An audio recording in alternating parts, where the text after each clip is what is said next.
Good evening, everybody. It is once again Ted the Speed Learner, and tonight I'm going to cover the topic of imaginary numbers. But before I start, I'm probably one of the rare few YouTube personalities on the YouTube platform that will never go, "Oh, please, please, please, please like my video. And if you would be ever so kind as to subscribe to my channel, which will cause all my videos to be shared all over the platform." Let me tell you something. That ain't going to work.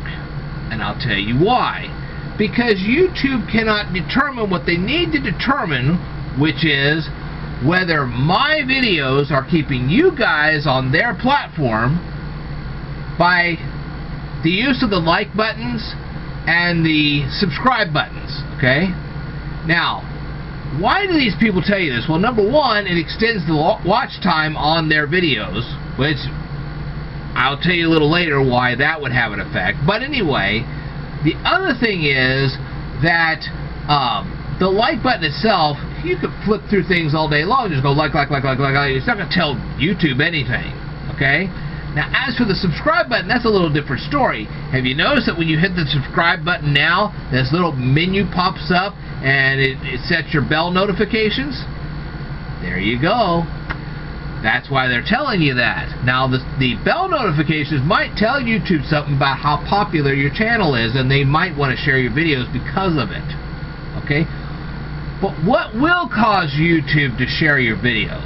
Well, there are two things you can... Well, first of all, if people like you who are watching these videos right now were to copy the URL of the video and share it on a different social media platform like Facebook, what used to be Twitter, now is X, Gab,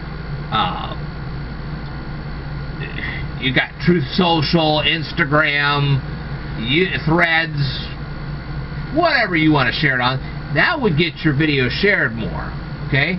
Number two, when you increase the watch time of the video, then YouTube gets an indication that people are actually watching the whole thing and not just watching bits or pieces and jump cutting through everything in your video. So that is a good indication. The other thing you could do, okay, is you can leave very nice comments in the comments section below.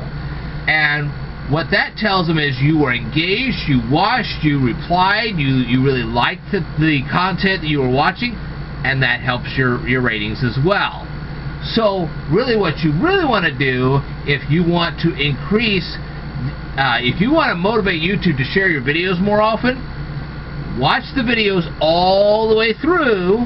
Well, not you, but I mean your audience needs to watch the videos all the way through, increasing the watch time of every single one of your videos, or have them leave the nice comments in the comment section below so that YouTube can see for themselves that, gee, this is a video we want to share all over the platform. And there you go. And another thing I need to mention real quick before we resume our video is that I have published 5 Kindle books. They're $5 a piece. If you want a copy of any of these Kindle books, just leave me a comment in the comment section below and I'll send you a hyperlink to my latest book, which you now can see on the screen. And then from there you can find my other 4 Kindle books, and there will be more Kindle books coming soon. It's all up to you. Buy them and let me know what you think about them. Alright, on to the video.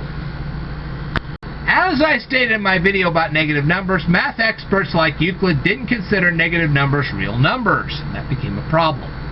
They called these numbers absurd, and for a good reason. But hundreds of years later, the attitude of various civilizations changed due to the accumulation of debt. In their eyes, debt should always be represented by negative numbers. You would think that the change of attitude towards negative numbers would fix everything that was problematic in mathematics. Of course you'd be incorrect. What about the square root of negative 1? Who solved this problem?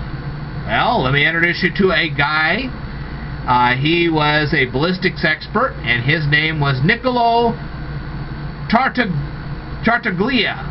Niccolo Tartaglia. His name will be in the description box of this video. He noticed that multiplying negative numbers always produced a positive result. And that became a problem for him because he was trying to solve quadratic and cubic math problems.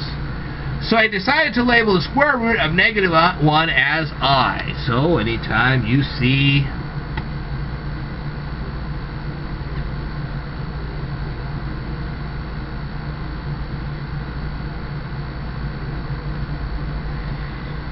the square root of negative 1, it's automatically an I. And from that day forward, if you needed the square root of any negative number, you would multiply that number by the lowercase letter I. And that's it.